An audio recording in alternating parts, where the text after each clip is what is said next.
All my life I've been obsessed with fantasy, but I've failed to read most of the classics, so I've spent the last months trying to figure out which are the most influential classic fantasy books, the ones that are all-time favorites and that we cannot miss. In order to do so, I analyzed 27 different sources, which I also used for another video that I will link here in case you want to have a look at that. But what I did for this one is go to all of the different books, see which ones were considered classic, and for us, classic is going to be if the first book was published before the 90s, so 1990s, and therefore I reduced the sample of books to 52. Out of those, I took the ones that got at least 4 mentions, and because there were sources that had some of this book in position number 1, others in position number 15, 50, I normalized the results so that you can see here the ones that got 1 most mentions, but also our orders so that you know which are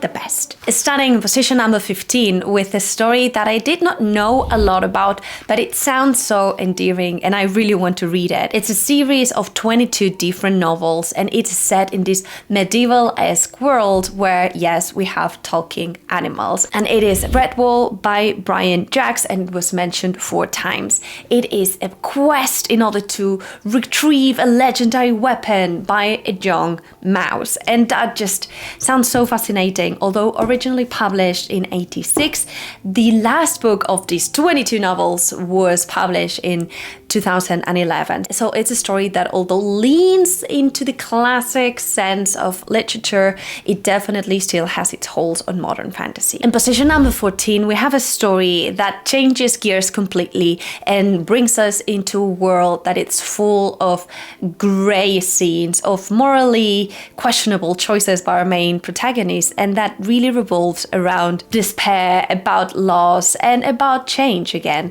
It's a story that it's compromised or traditionally understood as having 3 different parts. First one has 3 books, the second one another 3 books, and the last one has 4 books. Presents one of these main characters that it is incredibly grey. He is a leprous that is driven into suddenly another world, and he is called by himself the Unbeliever because there he is considered almost a god. And through this whole journey of change, we will see our main character, Thomas Covenant, not really accepting this. And this is The Chronicles of Thomas Covenant by Stephen Donaldson, which was also mentioned 4 times. It's a story that really has some dark scenes. And one of the main things about this story is that the land is beautiful. It has these different creatures, but it is a spark and a great contrast with our character and the things that we see that this character will need to pass, which are quite gritty, quite dark. In position number 13, we have the first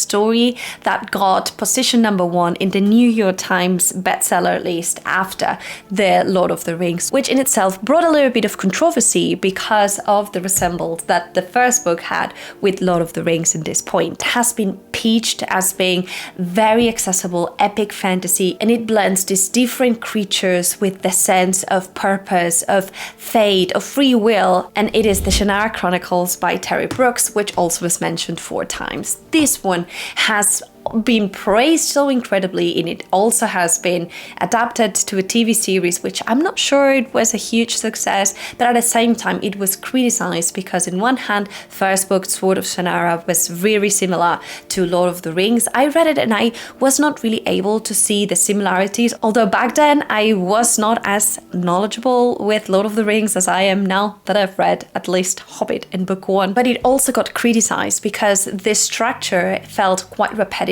We have our characters that need to band together, find artifact in order to stop evil that it is upcoming. And that for some made it, yes, accessible, yes, straightforward, but also quite I'm reading this again. One of the most beautiful things for me in this series is how the land is divided in these 4 different parts and we have these different creatures in each of them. And I thought it was really also similar to what we can see in Lord of the Rings, but also very beautiful. In position number 12, we have a story that has this amazing blend of fantasy, of sci-fi, but it also has some incredible spiritual elements blended, which I think it's quite of a weird blend and quite important for the time it was published, which was in 1962.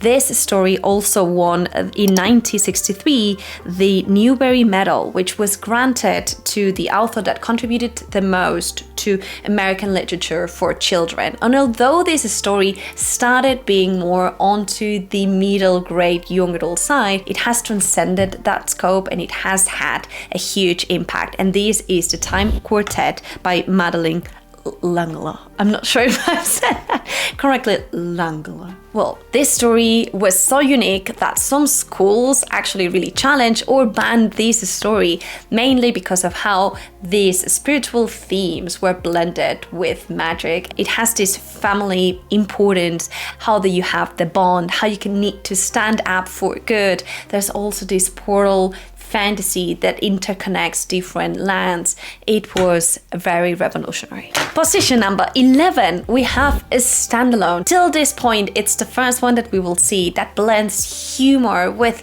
satiric elements, with, you know, being a love song to fantasy, but also having so many iconic phrases such as you wish, and I'm Inigo Montoya, you killed my father, prepare to die. And yes, this is The Princess Bride, which was written by William Goodman. Now, one of the main things that make this story so good, and I haven't read it, so like shame on me, is how the author made this a parody and a love song in one hand, but thanks to this use of the meta literary device in which the author, it's kind of like summarizing a supposedly longer work from an imaginary author, which allowed him to break the fourth wall and also to write footnotes to summarize action scenes and also add that point of humor and extra satiric elements into this story. And I still think it's one of the points that will make this story so unique and so good. At the time of the release, this story was also considered more for kids, and as time has passed by, it has turned slowly but surely more into this is a timeless read. In position number 10, we have a compendium of stories that in essence they're 4 novels, but the first one is really short but really dense. It's a little bit more than 200 pages, but people promises that it will take us way longer to read it. It's considered one of those stories that it's one of the most complex, difficult reads, both because of the layered writing style of the author and because it has really deep themes and also very dark characters. Praised by Kayla Wynne and also Neil Gaiman, it has won a different awards such as the World Fantasy Award and the Nebula Award. And yes, I'm talking about the Book of the New Sun by Gene Wolfe, which was published in the 1980s and was also mentioned 4 times. This is a story that at its core has an unreliable narrator and it demands a careful reading. In fact, it's recommended to go and check the glossary that a lot of different fans have made in order to keep yourself anchored, in order to really understand what is happening and for you to not get lost. It's a book that also poses us a lot of philosophical and moral questions, so it's a book that it's worth reading slowly and savoring it. In position number 9, we have a story that it's a blend of whimsical world building and fantastical creature being the main character, but at the same time it really revolves around nostalgia, around longing, and it definitely goes and talks about humanity and what it means. And yes, I'm talking about The Last Unicorn by Peter S. Beagle that was published in 1968. It was mentioned 5 times. One of the main signatures of this author is having this lyrical writing style that blends humor and also a lot of satiric elements to it. So it's also this kind of story that it is almost trying to laugh at fantasy classic elements, but with this one, what he made was actually a reflection of what it would take for a unicorn to be the last one, and she needs to figure out what is happening. She decides to travel the land and she discovers a lot, so there's a lot of sadness revolved in this story as well. I'm currently reading I'm Afraid You've Got Dragons, which is the latest release by this author, and I can say that the writing style, it's quite similar. We still have over-the-top elements and it is written in a very beautiful way. So I also recommend this one, although I haven't finished it.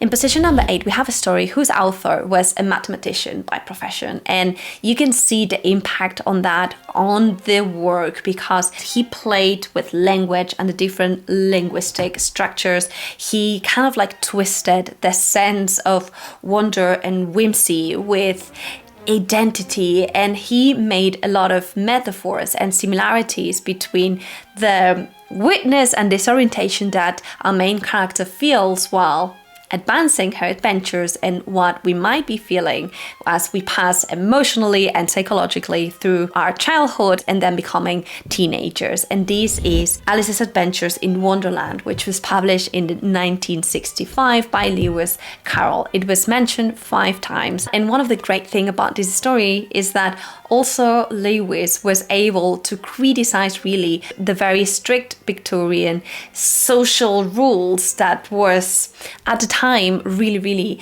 impending on society, and he made it a little bit of what if we would have this crazy world where everything, like the tea hour, everything was upside down. It's a story that really plays with the whimsy of a fantastic world, but it also makes it feel slightly uncomfortable yet unique. In position number 7, we go back to animals being the protagonist, which again, I just love, but for this one, we have quite 2 unique things. The first one, the author made a lot of research on rabbit behavior, which you can see on our main protagonist because the feeding behavior and also how the social structure of the animals is portrayed in the story, it's pretty realistic to how rabbits behave, which I don't believe we need that in a fantasy book, but still makes it for something really unique. And in the second point, it's a story that it's revolving in this English countryside, and it was actually settled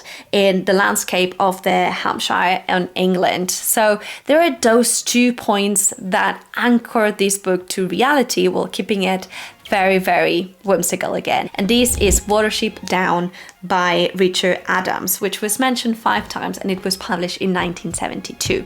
It's a story about a group of rabbits that decide to move to another place because they feel something bad is going to happen, and at its core is this quest, this willingness to go to a better place and trying to figure out. It's a story that really revolves also around leadership, and we see different empathetic styles of leadership, which it's supposed to be quite beautiful to see, and it's an epic quest that got the author the Gordian Children's Fiction Prize. In position number 6, we go to a story that feels way more adult, and actually the world in which this story is set came from a campaign of board games that was co-created by this author and his friends, which gave this world a sense of the cinematic point in which we will have a lot of different political intrigues, warfare, portal fantasy coming to age. There is a lot in the Rift War saga by Raymond Feist, which was published originally in 1982.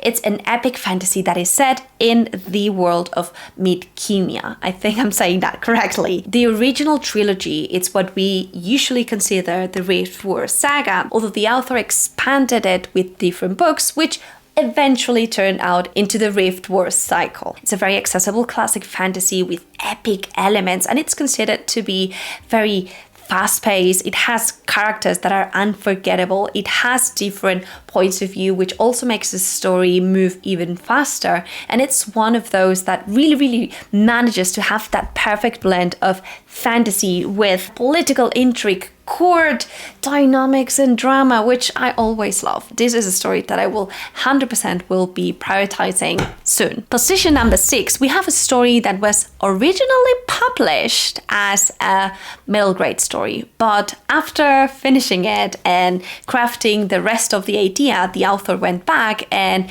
changed the tone of the story and actually made it really adult, so much so that this one is also considered one of the most complex fantasy reads that you can get to because of how he blends a very archaic words with sometimes modern elements, which makes this a very weird blend of, oh, this feels timeless, but at the same time feels modern. It brings Arthurian mythology, but it also adds a lot of realism, a lot of Thainism, and a lot of philosophical and moral questions. And this is The Once and Future King by T.H. White, which was mentioned 6 times, and it was published in 1958. A funny thing about this is that the Disney movie The Sword in the Stone was influenced by the first book with the same name, although it obviously toned down all of those dark elements. But I guess that's something that I did not know before, and I've watched that movie a lot of times. It's a story that really, it's complex, it has a lot of moral elements, and we will see this growing up moment from Arthur in which he starts being naive and eventually he becomes a very realistic and kind of doomed king. In position number 4, we have a world, really, that it's composed by 40 different novels, and it is one of the most beloved and influential works also on modern fantasy.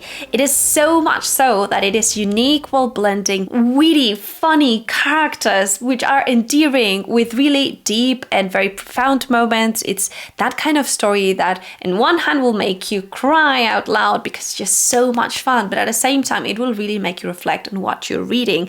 And it is so influential that it is sold millions of copies across the world, so much so that the author received a knighthood for the service to literature in 2009, and we are talking about Sir Terry Pratchett with Discworld. I haven't read a lot of Discworld. I've read, I think, 5-6 out of the 40 books that we can find, but man, am I loving this. It's each book, it's different, but you can really see how Pratchett was a genius at what he was doing. Discworld, it's vastly interconnected and a unique voice that makes this so unforgettable. Please give it a try. My favorite so far, it's Guards, which was everything I wanted. One of my favorite books of 2024. So really recommend. It was mentioned 8 times, and the first story was published in 1983.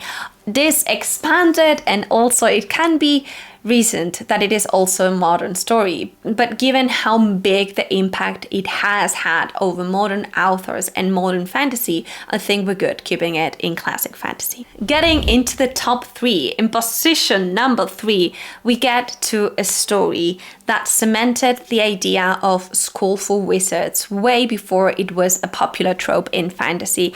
This work has been influential for both Gaiman and Diana Wynne Jones. It's a story set in a world where there are hundreds of different islands, and each of these islands have different costumes and dialects, which makes this story quite rich. Magic revolves about true names, which really resembles Name of the Wind here. And the magic here is that once that you know the true real name of a person or of an object, you can now influence it, which is an element that feels really meta. Like I can really see us having discussions about what does imply to label things and how labeling elements really changes our reality and how that affects us. And this is the Earth-Sea Cycle by Ursula K. Le Guin. It was mentioned 8 times and it was published in 1968. Okay, this is a chunky, that I really need to read, and I cannot wait to do so. It not only has fantastical creatures like dragons, which I am an absolute sucker for, but it also has these growing up tropes, the magical elements, this school for wizards. It's something that I really feel myself vibing and really enjoying. In position number 2, we have a series of 7 stories that were published between 1950 and 1956, and it made so much impact into different generations who perpetually now dream about our childhood, holding some secrets, and forever our wardrobes are changed because perhaps a different magical world is waiting us for us there. And this is, of course, the Chronicles of Narnia by C.S. Lewis. It was mentioned 9 times, and what can I say about this? It is very transcendental. It talks about good versus evil, but it also has its fair share of criticisms because Lewis was a devout Christian and he made a lot of allegories of Christianity in his book, especially with Aslan, who is this lion that will fare some different situations. And although a lot of different modern authors have acknowledged the importance that this story had with them, how they wrote fantasy, especially Philip Pullman, the author of his Dark Materials, especially when you talk about portal fantasies, there's also been a lot of mentions that those allegories and the references to religion were perhaps a little bit too much. What cannot be denied is that it has had such a big impact, and the themes of good versus evil, and just how we see these different siblings moving through this magical world, and how portal fantasy really also settled as one of these very popular tropes. It's classic. And in position number 1, mentioned 19 times, which is a sharp difference of mentions. Like out of the 27 different sources that I used, 19 were in agreement that this is one of the best stories of all time. Classic, modern, it's timeless. It has influenced George R.R. Martin, Robert Jordan, and it has been adapted also into very popular films, not as much a TV series. Luckily, it's something that I've started to read in 2024 and I will be continuing, and that is the Middle-earth series by J.R.R. Tolkien. I've so far read Hobbit and the first book in the Lord of the Rings trilogy, which I'm really excited to continue.